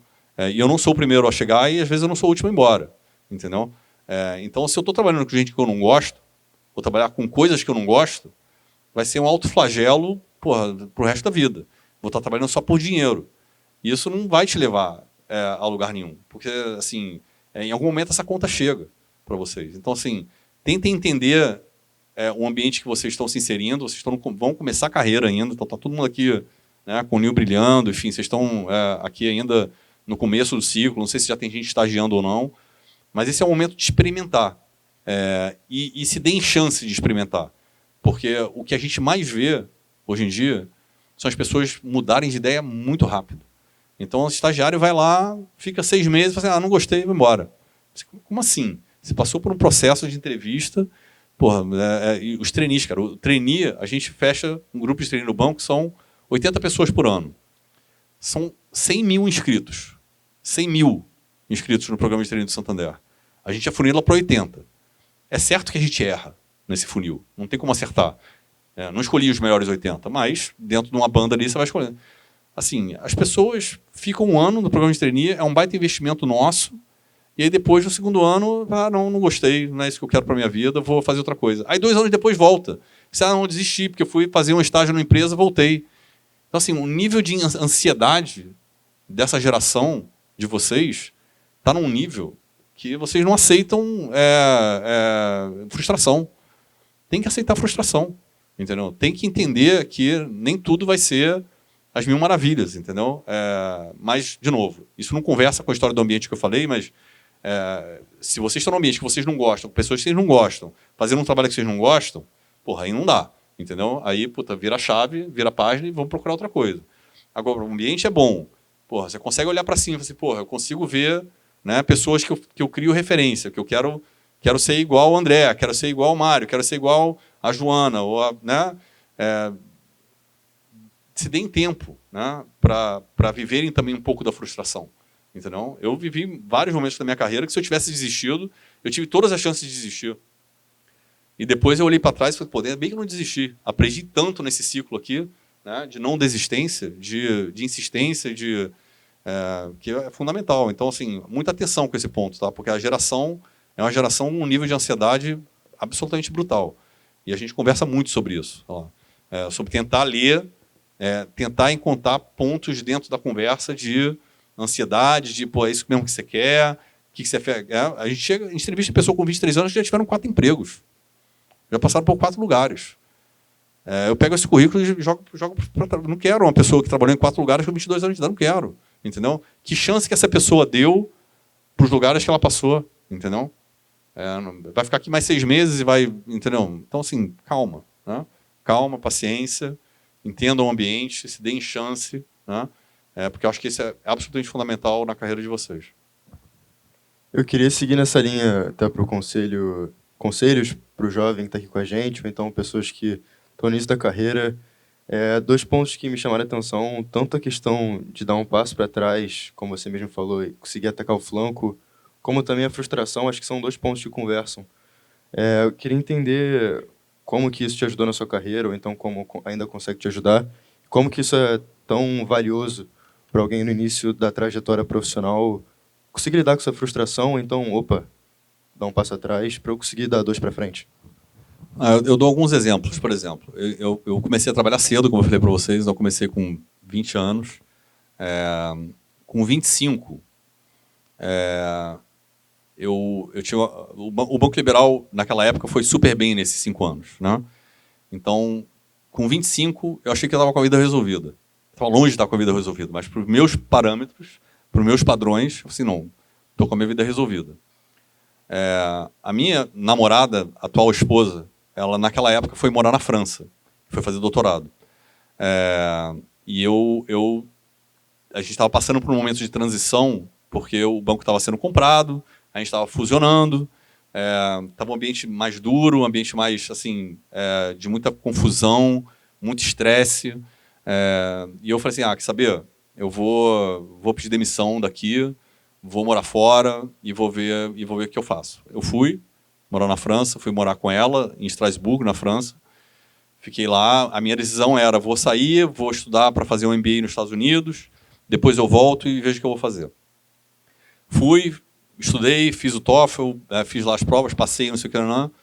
E aí a gente resolveu que a gente ia casar. E eu falei, bom, agora que a gente vai casar, eu não vou ficar 2 anos nos Estados Unidos, preciso voltar para o Brasil e trabalhar, né? Porque agora, puta, a vida vai ser outra, né? Eu voltei para o Liberal, fui conversar com o CEO do banco, né? Baixei a cabeça, falei assim, puta, quero voltar, não sei o que, não. Ele falou assim, olha, você tomou a decisão errada de sair, tarará, no momento que a gente precisava, mas a gente está no processo de venda, a gente vai vender a nossa última participação, a gente vai sair do banco daqui a 1 ano e meio e a gente vai montar um private equity. Se você quiser vir com a gente, então se junte de novo e se prepare para ir para o private equity com a gente. Foi aí que eu decidi ir para a IB. Eu disse, bom, vou transicionar da tesouraria para um private equity, deixa eu ir para a IB. Eu acho que foi uma decisão, do ponto de vista pessoal, foi a decisão correta, mas do ponto de vista profissional foi uma decisão equivocada, porque eu me precipitei.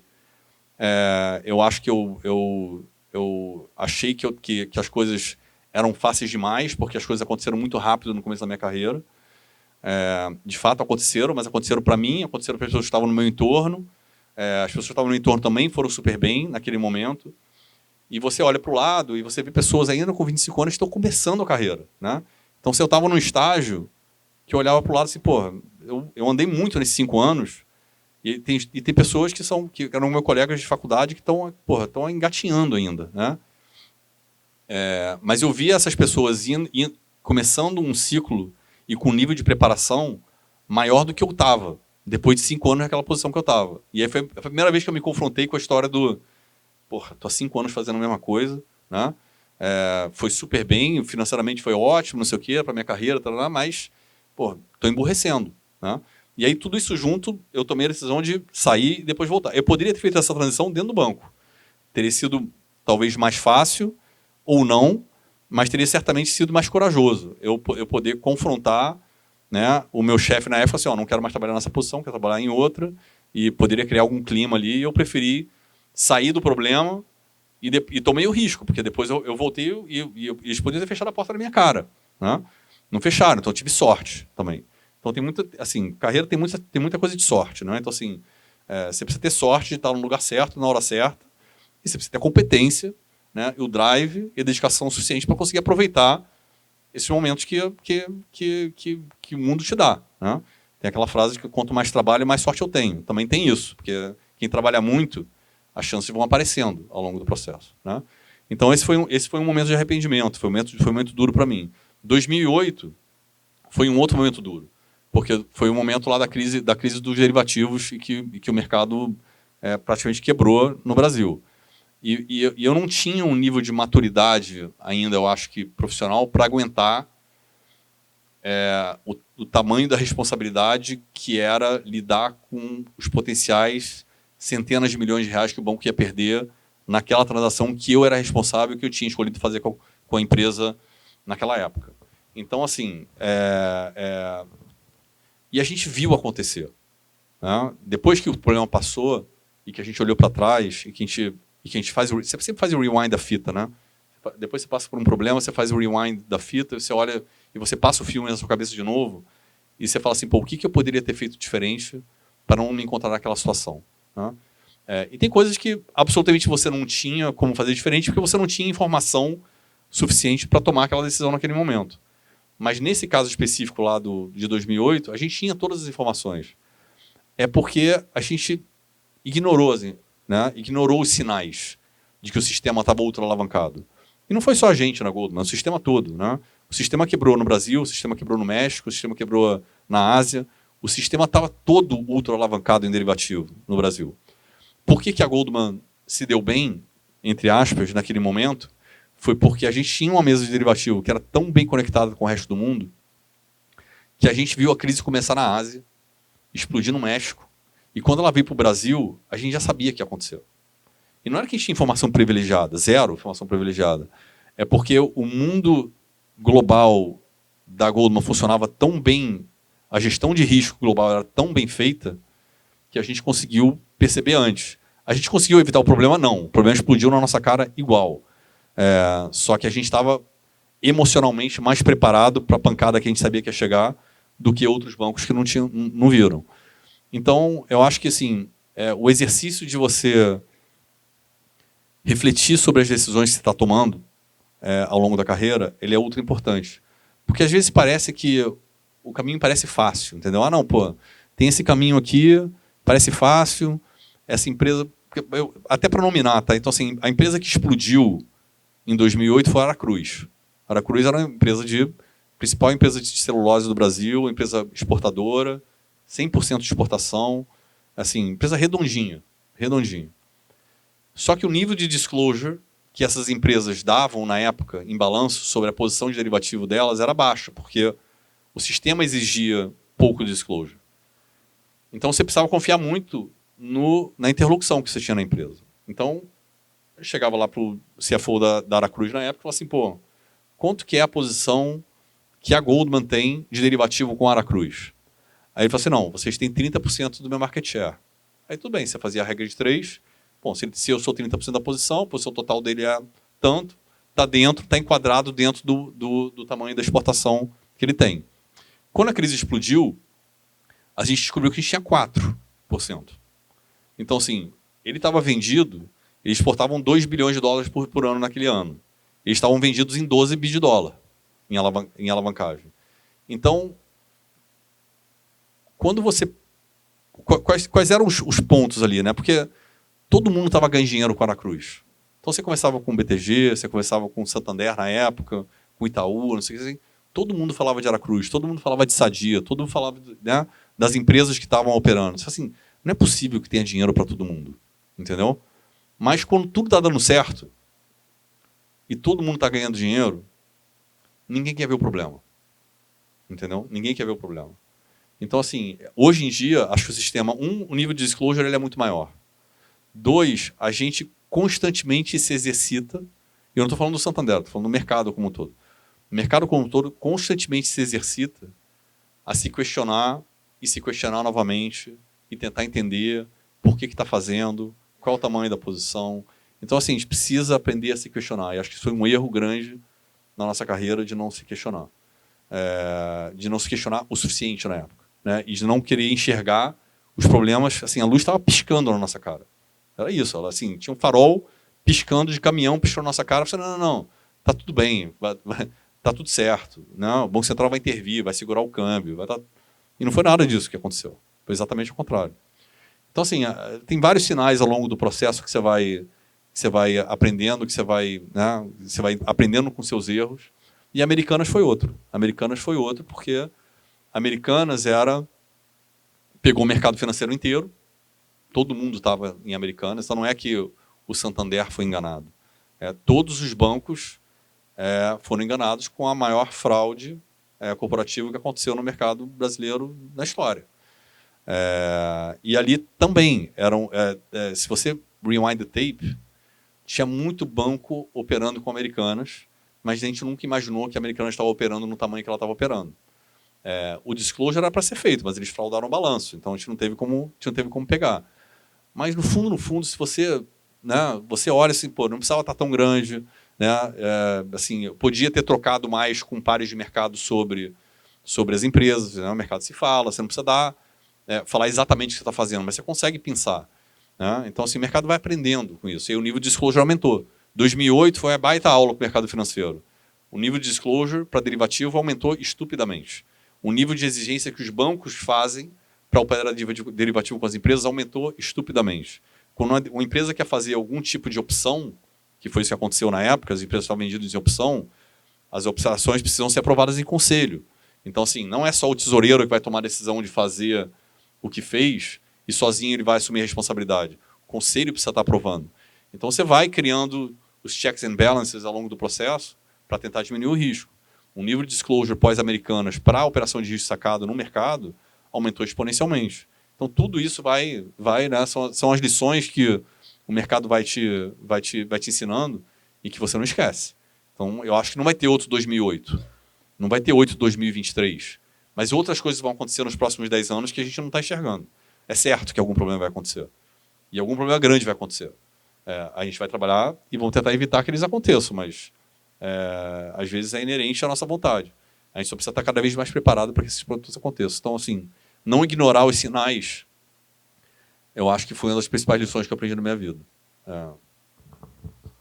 No início da sua fala, você mencionou muito a questão do Banco Liberal ter ido para a França, e no estágio, trazendo um pouco para a nossa percepção aqui no estágio, no início da faculdade, acho que muita gente tem dúvidas sobre fazer intercâmbio, sobre morar fora, enfim, dar a cara a tapa, morar sozinho.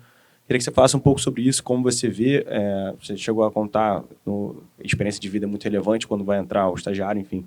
Se puder falar um pouco sobre como foi a experiência. Bom, eu acho que nem todo mundo pode. Mas todo mundo que pode, ou tem a condição, ou que não pode, consegue um caminho via bolsa, tem um monte de gente que patrocina e tudo mais. Eu acho que assim, ter a experiência internacional, ela é riquíssima, riquíssima.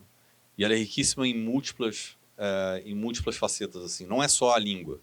Porque a língua, hoje em dia, sinceramente, todo mundo fala bem inglês, muita gente tem uma segunda língua, arranha um espanhol, ou alguém tem experiência de falar uma terceira língua. Então, inglês quase todo mundo fala. Então, não é a língua que vai fazer a diferença. A experiência de vida vai fazer a diferença. Eu tive a possibilidade de morar fora por 4 vezes na minha vida. Né? Eu morei com meus pais quando eu tinha 12 anos. Meus pais foram morar na França. Então, passei 1 ano na França, era na minha 5ª série, ou equivalente à 6ª série. Hoje em dia não tem mais CA, né? Direto na primeira. Então, era equivalente à 5ª série, vai. Então, morei 1 ano na França. Tive uma experiência muito rica, porque com 12 anos de idade, de 11 para 12, em 1986, você cria habilidades de relação e quebra barreiras de medo que você tem e de vergonha, porque você precisa se virar. Né? Minha mãe não ia e ficava na escola com a minha mão dada comigo o tempo todo. Ela ia lá, me largava na porta da escola e me buscava 4 horas da tarde. Né? Eu tinha que aprender a me comunicar. E com criança tudo é mais fácil. Né? E se você faz esporte, mais fácil ainda, porque o esporte meio que vai te abraçando. Então, eu tive essa experiência depois, e foi com os meus pais. A primeira vez que eu viajei para fora na minha vida foi com 12 anos para morar com eles em Paris nesse ano. Depois eu fui morar em Wisconsin, nos Estados Unidos, em Madison, Wisconsin. Eu fui morar na casa de um amigo do meu pai. Eu tinha 16 anos na época. Fui passar minhas férias de verão. Então, passei dezembro, janeiro, fevereiro, num buraco lá em Madison, 30 graus abaixo de zero. E foi espetacular. Foram 3 meses. Voltei para o Brasil e depois eu fiquei 1 ano nessa mesma casa. E a experiência de vida, de se adaptar a uma família, né, que eram amigos, né? Então assim, era menos risco, porque não era aquele intercâmbio que você ia cair numa família XPTO. Assim. Tinha pelo menos uma relação de confiança entre meu pai e esse cara, porque eles tinham feito PhD juntos nos Estados Unidos há muitos anos atrás. Então tinha uma relação de confiança. Mas para mim foi muito importante. Então, a língua foi importante, mas o que isso me desenvolveu do ponto de vista de conseguir criar relação com pessoas absolutamente aleatórias, pessoas diferentes tribos, porque você entra ali num high school nos Estados Unidos, você não sabe em que tribo que você vai cair. Né? Você tem que saber escolher a tribo que você vai cair. Né? Rapidamente, você precisa, né, ler o ambiente e falar assim, bom, é aqui que eu vou colar. Né? Eu jogava bola, então assim, para mim foi fácil, porque eu fiquei mais amigo do grupo de futebol, né? Então aí ali por ali você criava as conexões. Foi muito importante para mim. Depois, quando a Vanessa foi morar, né, em Estrasburgo, eu fui lá morar com ela. Então assim, eu tive vários episódios na minha vida de morar fora que tiveram zero glamour. Zero glamour. Até meus 20 anos de idade, eu não tinha feito nenhuma viagem de Disney, não tinha nem feito a viagem de esqui, eu não tinha feito nada. Todas as viagens que eu tinha feito, tinha sido 3, foram viagens para estudar. Foram situações que mudaram muito o meu perfil. Eu era um cara muito introvertido e fui me adaptando com o tempo. Então, acho que quem tiver a possibilidade de morar fora, eu acho que tem um valor brutal. Tem um valor brutal pela língua, tem um valor brutal pela experiência, tem um valor brutal de você se desafiar, sair da sua zona de conforto. Isso tem um valor para a carreira de vocês que você não vão saber mensurar isso naquele momento. Mas no tempo vocês vão conseguir entender o que aquilo foi importante para vocês. Em São Paulo, por exemplo, as pessoas têm muita cultura de morar sozinho, é diferente do Rio. Então, a pessoa vai para a faculdade e mora sozinho. E tem muita cultura de ou estudar no interior de São Paulo, ou pessoas do interior de São Paulo que vêm estudar na capital. Então, tem muito mais mobilidade de pessoas na idade de vocês, saindo da casa dos pais, do que no Rio, eu acho. Pelo menos não sei se hoje tem muito isso. Mas vejo menos no Rio do que eu vi em São Paulo. Porque São Paulo é um estado muito rico, 45% do PIB. Então, o interior de São Paulo é muito rico. O interior de São Paulo tem muita possibilidade. E as pessoas têm essa coisa de, não, vou estudar fora, vou para Ribeirão Preto, vou para Campinas. E aí saem debaixo da asa do pai e ganham também essa possibilidade. Então, acho que morar fora traz as duas coisas. Traz você ter experiências de uma cultura completamente diferente, traz a língua que vocês vão aprender, e traz essa coisa do desafio pessoal. Então, eu super apoio, e a gente, obviamente, de novo, não é todo mundo que tem a condição de fazer, mas a gente olha sempre com um diferencial, sim, quem teve a experiência de morar fora na hora que a gente está contratando alguém. Bom, eu queria mudar um pouco de assunto e falar um pouco mais do seu pessoal. Quando a gente fala com alguns grandes nomes do mercado, é comum eles citarem algum mentor, alguma pessoa que fez uma grande gentileza, estendeu a mão, ou então cresceram juntos. Eu queria, se você pudesse contar uma história, algum caso em que isso te ajudou, ou então que você ajudou outra pessoa, como que essa solidariedade te fez crescer? Eu não tive um grande mentor na minha carreira. Eu tive várias pessoas que foram referências para mim, e que, de certa forma, eu buscava. Eu acho assim, eu não consigo pensar em uma pessoa. Eu consigo pensar nessas pessoas, por exemplo, do City, que eu comentei com vocês, esse circle of trust que eu criei no City de 6 a 8 pessoas, mais ou menos, que eram pessoas, às vezes um pouco mais seniors, às vezes um pouco, né, do mesmo nível, às vezes um pouco mais júnior, eram pessoas que tinham o mesmo drive, né, a mesma vontade de crescer profissionalmente. Eu sempre troquei muito com eles sobre as minhas decisões profissionais. Então, não é que eu estava falando com uma pessoa que tinha 20 anos ou 30 anos de carreira mais do que eu, eram pessoas que tinham experiências parecidas com a minha, mas que me ajudaram a tomar decisões importantes no meu processo. Vou sair do Citi e vou para a Goldman. Né? Eu conversava com essas pessoas, o que você acha? Não sei o quê. Né? Faz sentido, não faz sentido? Qual o tamanho do risco que eu estou tomando? Você tomaria? Como é que você tomaria esse risco? Né? Sair do Citi, sair da Goldman, voltar para o Rio. Né? Você conversa também com um ciclo de pessoas. Tem que tomar muito cuidado também com que tipo de gente você conversa nesse processo. Por isso que eu volto ao tema do circle. São pessoas que você precisa confiar. Quando você está tomando uma decisão importante na sua carreira, se você não está conversando com uma pessoa que você confia plenamente, essa conversa pode vazar e pode te atrapalhar. Então, é super importante que esse circle of trust esteja muito bem formado na cabeça de vocês. E ele não precisa ser 8 pessoas. No meu caso, eram 6, 8 pessoas. Pode ser 3, podem ser 10, podem ser 5, entendeu? Cada um vai ter a sua experiência. Eu acho que no Santander é diferente, porque o Santander, eu vou fazer 10 anos agora de Santander em fevereiro do ano que vem. Como você tem múltiplas carreiras dentro do banco, como eu comentei com vocês, eu acho que eu mentorei muita gente no banco. Então tem muita gente que me procura para entender. Como eu tive múltiplas carreiras dentro do banco, literalmente a cada 2, 3 anos eu estava fazendo uma coisa diferente. Até menos. Então, as pessoas ficam curiosas em saber como é que as oportunidades aparecem, como é que eu ia buscar, se eu cavava, se eu não cavava, entendeu? Então, sim, eu acho que tem um papel de mentoria importante. Todo mundo que procura eu atendo. Não tem uma pessoa que não me procura que eu não atendo. Isso eu lembro porque teve um momento mais difícil da minha carreira, foi quando eu decidi sair da Goldman em 2014 para 2015 e voltar para o Rio. Foi uma decisão pessoal minha. Eu precisava voltar porque minha família estava no Rio, eu queria voltar para o Rio. Ponto. Essa era a decisão. Não era trivial voltar para o Rio naquele momento. Né? De novo, era no meio da Lava Jato, o Rio de Janeiro estava no centro do problema, Petrobras estava no meio do problema, petróleo estava no low, Vale estava com minério no low, então estava um ambiente de trabalho difícil no Rio na época. Né? Mas eu tomei o risco, porque a minha decisão mais importante naquele momento era estar perto da minha família. Quando eu vim para o Rio, eu falei assim, bom, eu preciso ver o que estava disponível no Rio para se trabalhar. E eu fiz uma listinha, eu falo, todo mundo que vem procurar hoje em dia, que está mudando de emprego, está saindo do banco por qualquer motivo, ou porque foi demitido, ou porque pediu demissão por qualquer motivo, eu conto dessa experiência porque eu acho que ela foi muito importante para mim. Porque eu fiz uma lista num caderno, geralmente, de todas as pessoas que eu conhecia profissionalmente que trabalhavam no Rio. Deu uma lista de 60 pessoas. Eu não me esqueço, 60 pessoas. E eu falei, pô, será que as pessoas vão querer falar comigo? Porque elas sabem que eu estou no momento de transição e sabem que eu vou querer conversar sobre transição, não necessariamente pedir emprego, mas assim, pedir opinião e o que fazer nessa transição. As 60 pessoas me receberam. 60 pessoas me receberam. Essas 60 pessoas me apresentaram outras 20. Então foi um ciclo que se expandiu para 80 pessoas.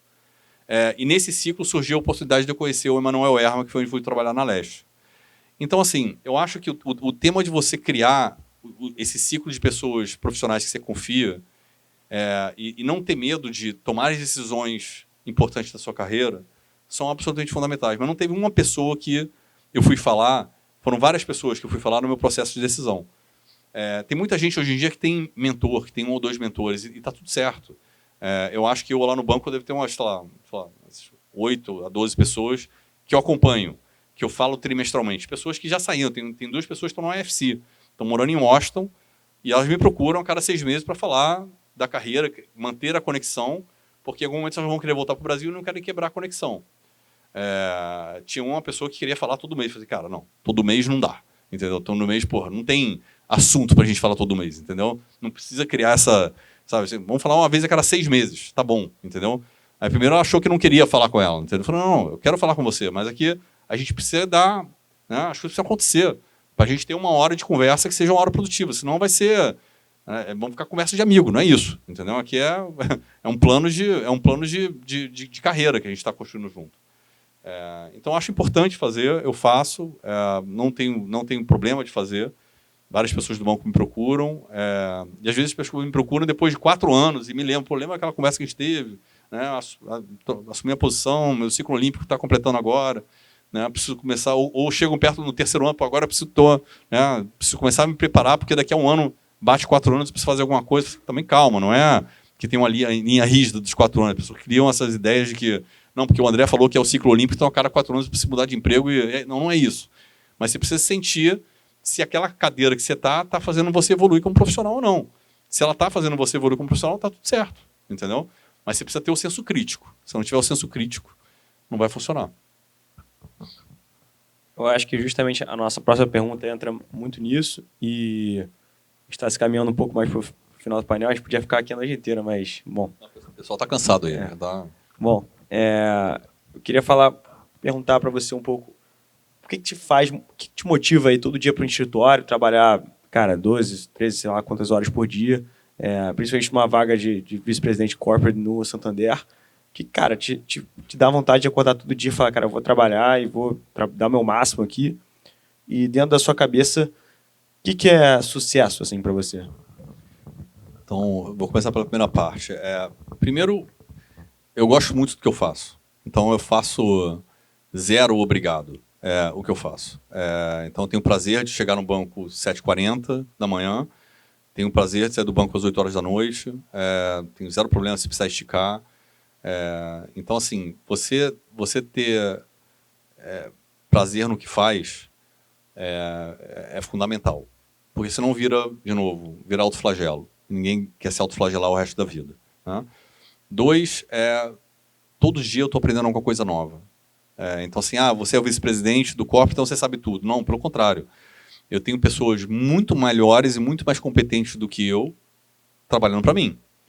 Talvez elas não consigam ter a combinação de todas as coisas que eu consegui construir na carreira.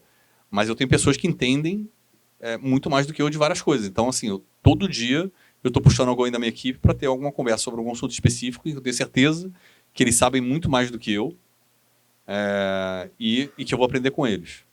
Então, primeiro é a vontade, assim, o prazer de trabalhar e fazer o que você faz com gosto. Segundo é estar aprendendo todo dia. Terceiro é o senso de responsabilidade, porque eu tenho uma responsabilidade com 300 pessoas na minha equipe, uma responsabilidade com 300 pessoas mais as 300 pessoas expandidas, que são as famílias dessas equipes, e tenho uma responsabilidade com o meu acionista.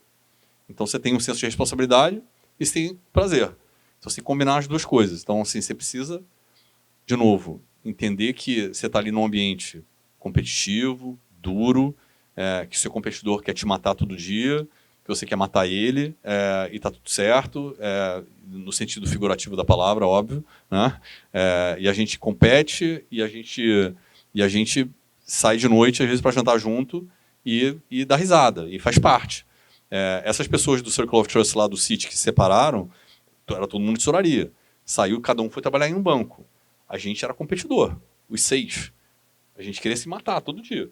Mas tudo, né, uma vez por mês, todo mundo sentava numa mesa para tomar chopp e dar risada. E estava tudo certo, entendeu? Porque faz parte do processo, entendeu?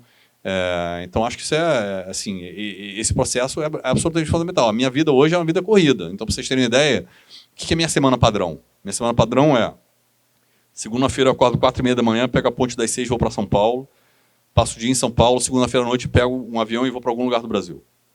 Fico terça e quarta à noite eu volto para São Paulo, fico em São Paulo quinta e sexta depois do almoço eu volto para o Rio. Então, assim, essa é uma semana padrão. Todo mundo fala assim, porra, mas é cansativo pra caramba. É cansativo, mas você se adapta ao processo, entendeu? Você se adapta a não sofrer com coisas que tem gente que sofre. Tem gente que fala assim, vou pegar a ponte aérea, que sofrimento. Eu falei, gente, cara, ponte aérea, hoje, com o celular na mão, com o iPad na mão, tudo assim, eu me estresso zero. Óbvio, se eu perco um voo à noite para voltar para casa e, porra, preciso passar mais uma noite fora de casa, aí eu fico puto, entendeu? Mas não é esse o normal, entendeu? O normal a vida é relativamente organizada, as coisas acontecem. Se você se organizar, não tem avião sem Wi-Fi. Então, se eu pegar um voo 3 horas para Fortaleza, passa 3 horas trabalhando no avião. E as coisas vão acontecendo, você está falando com a tua equipe, está tudo certo, e as coisas acontecem e você tem que ser regrado. Então, assim, o que eu aprendi, coisa que eu era muito pouco no início da minha vida, é ser regrado. Eu sou mega regrado, mega organizado. Então, as coisas são meio... Minha filha está me olhando e está rindo, assim, eu sou meio tudo quadradinho, assim, né? Então, né, horário para treinar de manhã, né, horário para dormir, tararará, né? Final de semana nem tanto, final de semana é bem mais relaxed, mas assim, não tem final de semana sem trabalho, não existe isso. Isso aqui não é assim, eu não lembro dos últimos 4 anos em que eu não tive pelo menos umas 4 ou 5 horas de trabalho no final de semana. E é normal, absolutamente normal, entendeu? Eu faço com sofrimento, eu não faço com sofrimento, porque eu adoro curtir a minha casa, a minha família, os meus amigos, mas também você se organiza para fazer. Então eu acordo cedo, faço as coisas que eu tenho que fazer antes da família acordar. Quando a família acorda, eu já fiz as coisas que eu tinha que fazer e tudo certo, entendeu? Então, assim, acho que é um processo, sabe? Assim, o senso de responsabilidade é fundamental com a minha família, com o acionista, com a minha equipe, o prazer que eu tenho de trabalhar com o que eu faço, que eu gosto, e estar aprendendo sempre. Quando você para de aprender, você começa a ficar meio de saco cheio. Essa que é a verdade. E a última posição que eu estava, que era o head comercial dessa área do CIB que eu já estava 3 anos e 3 meses. No ano 2,5 eu já estava assim, puta, cara, já não estou... Isso aqui, assim, a equipe já está indo sozinha, entendeu? Estou sobrando aqui, entendeu? E aí, graças a Deus, apareceu uma outra oportunidade. Então, aí eu pego um novo ciclo e aí as coisas vão acontecendo e sei lá o que eu vou estar fazendo daqui a 3 anos. Vamos ver. Perfeito. É o novo ciclo olímpico, né? Daqui a 3 anos. 3 a 5 anos. Já. 3 a 5 anos o ciclo olímpico está chegando aí. Perfeito.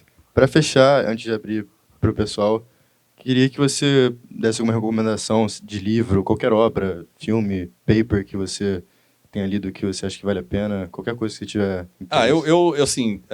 Eu falei para vocês quando vocês estiveram lá no passado, mas assim, tudo relacionado a 2008 me interessa. Porque 2008 para mim foi fascinante, porque foi a maior crise do sistema financeiro mundial, e para quem viveu, ler a história do que se passou naquele momento é fundamental.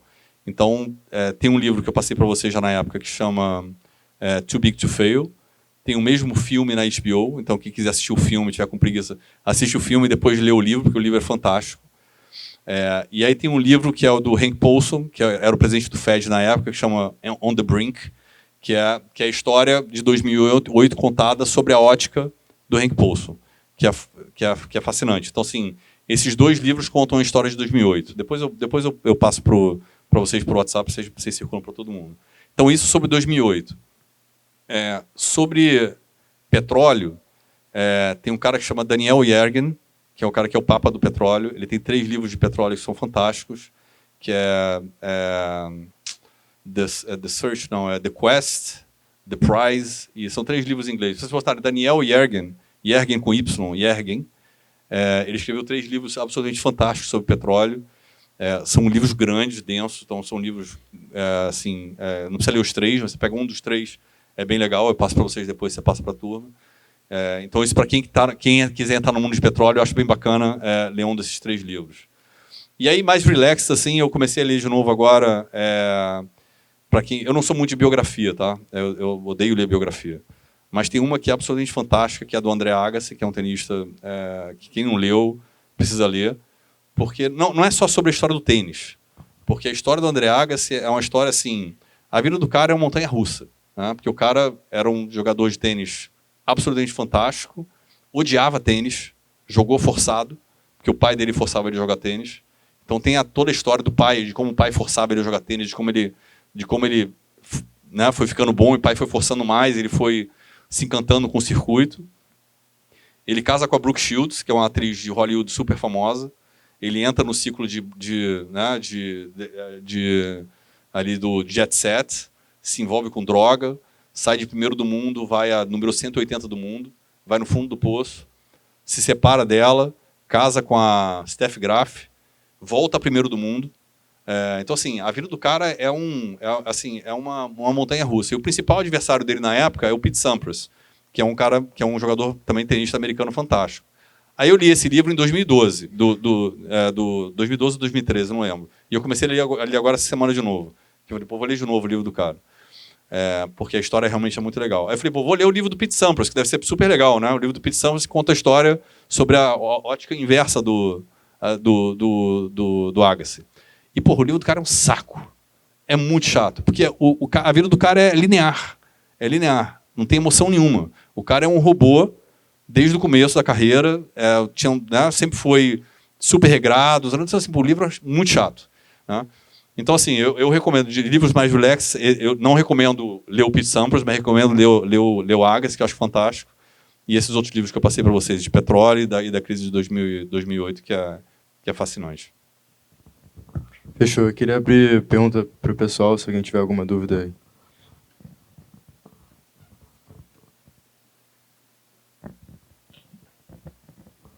Os livros, eu anotei aqui dos livros do Daniel Yergin, são The Quest, The Prize e The New Map. São esses 3 livros. Fala, André. Você falou bastante de como você realmente gosta do que você faz, mas eu queria entender um pouco porque você também falou que tem que entender o que você gosta e o que você não gosta. Então não dá para forçar a barra, realmente. Mas, ao mesmo tempo você falou que, tipo, não tem como você... A nossa geração está muito acostumada, né? Geração TikTok, ansiedade. Então fica pulando de emprego para emprego.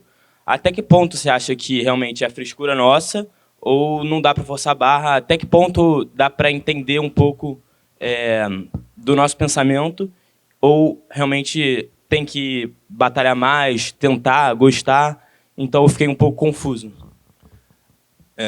Eu acho que é frescura de vocês, então sim. Mas eu acho que você brincou com a história do TikTok, mas é verdade, porque assim, a gente também está aprendendo a lidar com essa geração. Então eu sou de uma outra geração, meu pai é de uma geração anterior, então assim, a gente vai tendo que adaptar. E eu lembro que meu pai me falava coisas na minha época e eu falava assim, pô, pai, você não tem noção, o mundo agora é outro, entendeu? E eu escuto vocês falarem, minhas filhas falarem, pô, pai, você não tem noção, o mundo agora é outro, entendeu?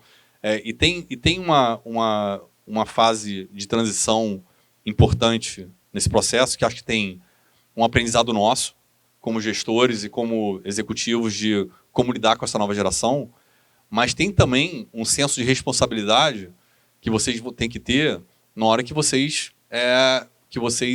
escolhem trabalhar em um lugar. A sensação que eu tenho é que parte dessas pessoas tem senso de responsabilidade zero. Entendeu? Dane-se. Entendeu? Eu vim aqui, o cara me convencia, o cara aqui fez uma boa entrevista, vou ficar 6 meses aqui, eu olhei para o lado, não gostei. Senso de responsabilidade zero. Entendeu? As pessoas não se dão o direito ou se não se dão o trabalho de ir um pouco mais longe. Entendeu? Qual que é o prazo? Não tem prazo. Entendeu? 6 meses parece curto demais. 1 ano é curto. 1 ano e meio, ok. Entendeu? Mas acho que as pessoas precisam se dar tempo para experimentar. E o processo de entrevista, para onde vocês forem entrevistar, entendo que esse é um processo de entrevista bilateral, gente. Entendeu? Vocês estão sendo entrevistados, mas vocês estão entrevistando também. Entendeu? Vocês precisam entender o ambiente que vocês estão, onde vocês vão se inserir. Entendeu? Não é porque a SPX é a melhor gestora do mercado financeiro que é lá que eu vou me adaptar.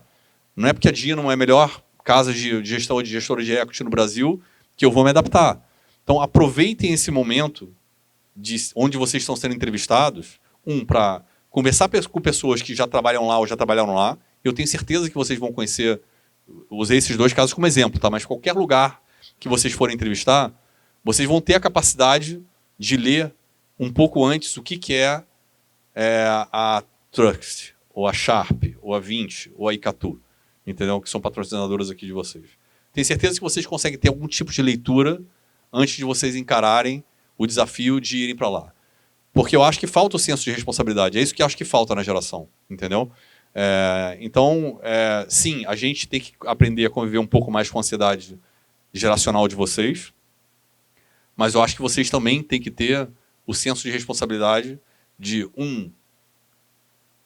o papel que vocês têm no lugar que vocês estão indo trabalhar, o tempo que essas pessoas gastam investindo ou investem ensinando vocês, e todas as pessoas que competiram com vocês no processo. Entendeu? Porque se você ganhou o processo, você deixou um grupo de pessoas para fora. Entendeu? Óbvio que também, assim, não é porque o André falou que é 1 ano e meio, então eu vou ficar lá me autoflagelando 1 ano e meio. Mas se você está se autoflagelando 6 meses depois que você entrou num lugar, é porque você não fez o due diligence correto sobre aonde você estava indo trabalhar. E eu acho que vocês precisam fazer isso. Vocês têm total capacidade de fazer isso. Melhor hoje do que na minha época. Na minha época era um salto no escuro. Entendeu? Porque não tinha internet, gente. Quase não tinha internet naquela época. Entendeu? A minha geração é uma geração que começou a trabalhar no analógico e está terminando no digital. A gente não tinha computador no começo da nossa carreira. E hoje em dia, todo mundo trabalha com computador. Acho que o que vai ser mais revolucionário para vocês, que estão entrando agora, é a inteligência artificial. Entendeu? A gente está aprendendo ainda, entendendo como é que a inteligência artificial vai ajudar a gente no nosso trabalho. Entendeu? E não é só ali usar as ferramentas para melhorar o seu texto. Tem muito mais que vem por trás disso. Então, a resposta longa para a tua pergunta é sim, mais paciência. Tem um tema nosso de aprender a trabalhar mais com a geração de vocês, mas vocês têm que ter mais senso de responsabilidade no momento que vocês escolhem e participar de um processo. Então, acho que tem que tentar combinar isso. Então, não tem resposta certa, cara. Assim, é um combinado.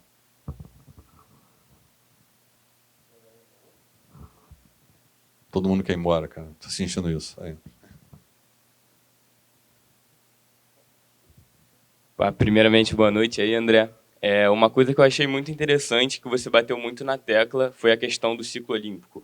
Então, atualmente, você pensa em manter esse ciclo olímpico, ou você talvez esteja num cargo, num patamar de experiência, que esse ciclo olímpico pode ser estabilizado? Eu acho que ele vai diminuindo ao longo da carreira. e a sua mobilidade ela diminui também, né?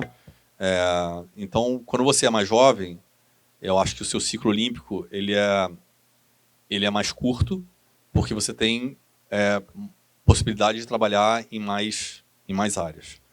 Quando você vai ficando mais sênior na carreira, por exemplo, hoje eu sou vice-presidente do Santander. Dentro do Santander, tem outras 7 vice-presidências. Ou seja, eu só tenho outras 7 possibilidades dentro do Santander. Brasil. A não ser que eu escolhi trabalhar fora. Eu não quero trabalhar fora. Já tive essa possibilidade em outros bancos, eu não quis. Opção minha. Já fui muito para fora. Na Goldman, por exemplo, eu ia 12 vezes por ano para Nova York. Então, eu ficava uma semana por mês em Nova York. Então, eu praticamente trabalhei fora, mas eu não tive experiência de morar fora. Eu acho que à medida que você vai evoluindo na carreira, os seus ciclos vão ficando mais longos. Então, isso não necessariamente se verificou até agora para mim, tá? Porque o meu último, assim, eu virei diretor no Santander há 6 anos atrás. São 50 diretores no Santander, diretores estatutários. São 50 mil funcionários, mas são 50 estatutários no Santander. Então, você senta na cadeira de diretor do Santander e fala, beleza, eu tenho 49 outras possibilidades para o lado, ou eu tenho 8 possibilidades para cima na cadeira de vice-presidência. Quando você vai para VP, você fala assim, beleza, ou eu viro presidente, ou eu tenho outras possibilidades nessa VP aqui na horizontal. Eu não vou ser VP jurídico, eu não vou ser VP de RH, eu não vou ser VP de riscos, eu não vou ser VP institucional. Então, as suas possibilidades elas vão diminuindo. Então, sim, à medida que você vai evoluindo na carreira, as suas possibilidades vão diminuindo. E tem muita gente que fala assim, você vai começar com headhunter quando você está no miolo da carreira, e o headhunter fala assim, a última coisa que você quer é ser promovido. Se você quer mudar de lugar de trabalho, você quer sair da Goldman e ir para o Morgan Stanley, ou ir para o Citi, ou voltar ou ir para o Santander, a última coisa que você quer é ser promovido na Goldman, antes disso acontecer. Porque a sua empregabilidade diminui. Então, é verdade, à medida que você vai evoluindo, a sua empregabilidade diminui porque você tem menos possibilidades. Mas também você não quer deixar de ser promovido porque a sua empregabilidade diminui. Então, às vezes é uma escolha de Sofia, né? E às vezes ser promovido também você não escolheu ser promovido. Você foi promovido porque você está numa cadeira, fez um bom trabalho e as coisas acontecem meio que naturalmente. Entendeu? Então, mas a resposta para a tua pergunta é sim, os ciclos vão ficando mais longos à medida que o processo que você vai evoluindo na carreira. Boa noite, André. Obrigado. Você, durante a sua vida, alcançou vários checkpointzinhos. Você fez vários cargos diferentes, vários estudos. Eu queria entender, na sua cabeça, qual um checkpoint que faltou na sua vida, que você quer atingir, e como essa sua cabeça mudou, sei lá, de quando você tinha 25 anos para hoje. Puta, cara, não sei se você respondeu a tua pergunta. O que é o checkpoint na tua cabeça? Só para entender o que é o checkpoint.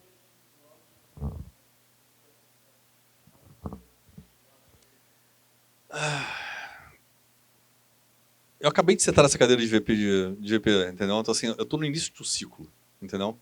Então, o que eu estou pensando agora é como é que eu faço esse ciclo dos próximos 3, 4 anos nessa cadeira o mais bem feitos possíveis. O mais bem feitos para a área, para o banco, para mim, como profissional. Então, assim, o meu objetivo, assim, de novo, eu não traço objetivos, nunca tracei na minha carreira. Tem gente que faz isso muito bem feito, tá? E cada pessoa funciona de uma forma. Eu funciono com ciclos que eu consigo enxergar, que eu consigo tocar. Então, assim, hoje, para mim, o meu principal objetivo é como que eu transformo mais a área que eu estou conduzindo. Como que eu transformo, como que eu saio de 3.500 clientes ativos para 5.000 clientes ativos. Como que eu aumento o account load dos meus banqueiros de 30 empresas por banqueiro para 40, sem diminuir a qualidade de atendimento. Quanto de tecnologia a gente consegue inserir na parte de atendimento e quanto que a inteligência artificial vai ajudar a gente no nosso processo de adaptação, que faz com que esse cara possa atender, esse homem, essa mulher possa atender, ao invés de 30, atender 40, com a mesma eficiência. Então, é a transformação da área que é o meu drive principal agora, entendeu? E aí, daqui a 3 anos, eu vou começar a me preocupar com, será que a área está no patamar que eu quero? Será que eu fiz toda a transformação que eu preciso fazer? E está na hora de eu me incomodar de novo ou não?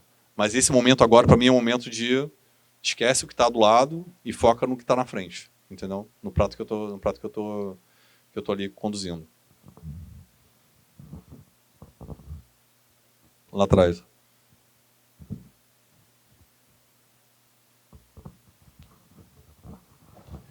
Achei que era a Sofia, porque achei que a Sofia tinha levantado o braço. Não, amiga da Sofia. Então tá bom. Sobre 2008, você vivenciou um período caótico e você acompanhou diversas pessoas lidando de uma maneira diferente no mercado. E eu queria saber o que mudou na sua maturidade e na forma como você lidaria com isso.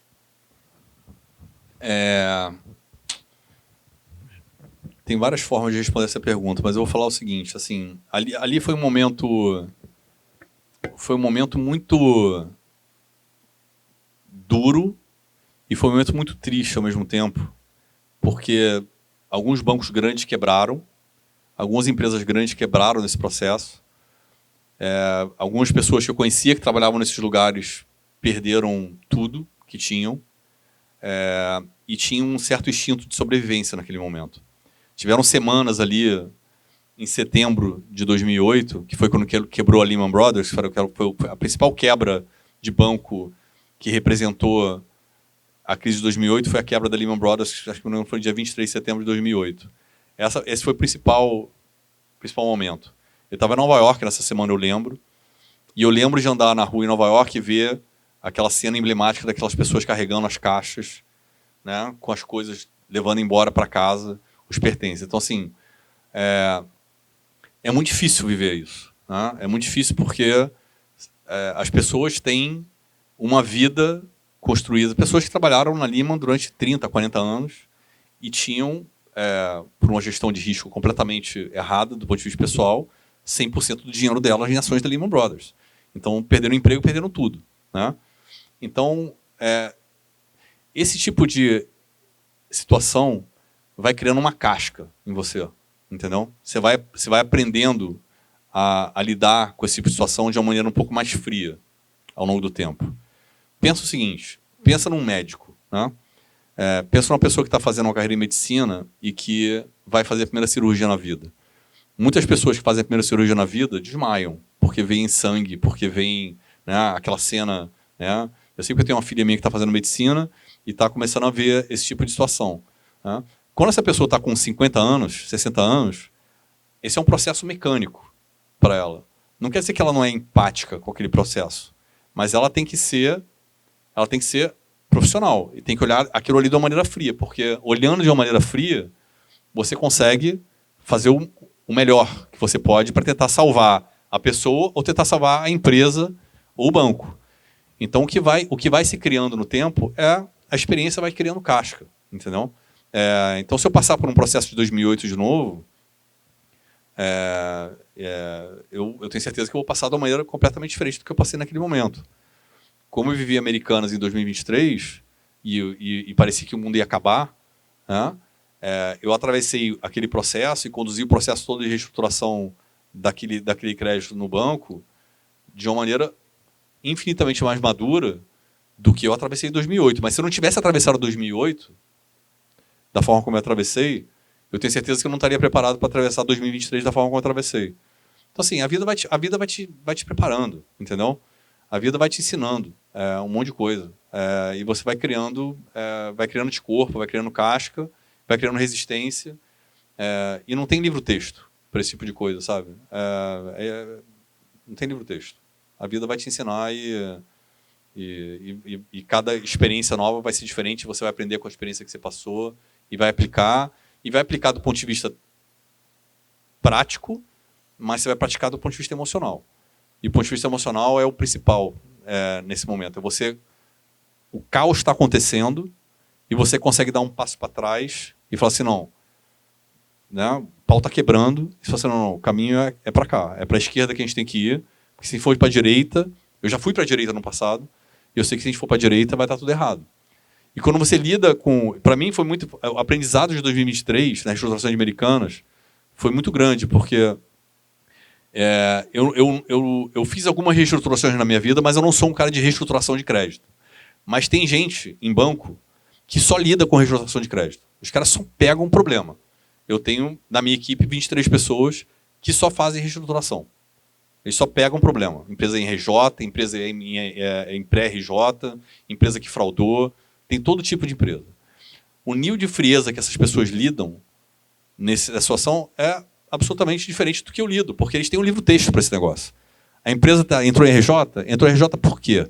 Falhou aqui, o caminho é A, o caminho é B. O acionista está apoiando? Não está apoiando? O acionista é corrupto? Não é corrupto? Se é corrupto, seria lido de uma forma. Se não é, seria lido de outra forma. Então, assim, tem livro-texto para tudo.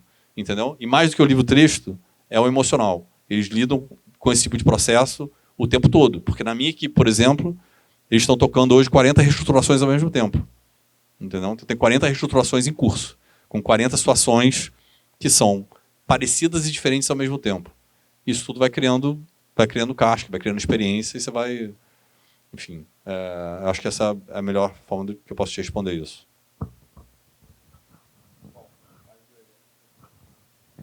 Quase 2 horas aí de painel, então acho que foi ótimo. Todo mundo conseguiu tirar o máximo possível, a gente fez diversas perguntas. Acho que foi muito interessante. E agora, para o final, a gente costuma sortear um livro. E aí, enfim, de quanto até quanto?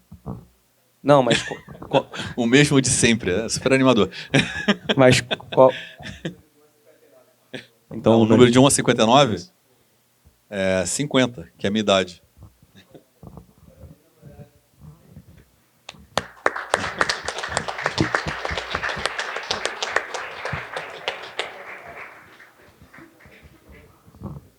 Vocês recebem um número antes, é isso? Ah, é uma lista aleatória? Ah, entendi. Mais ou menos, a gente lê algumas coisas. Bom, pessoal, obrigado. Prazer estar aqui com vocês. 2 horas, achei que fosse mais curto, mas passou voando. De novo, quando a gente faz o que a gente gosta, passa mais rápido. Então, prazer estar com todos vocês.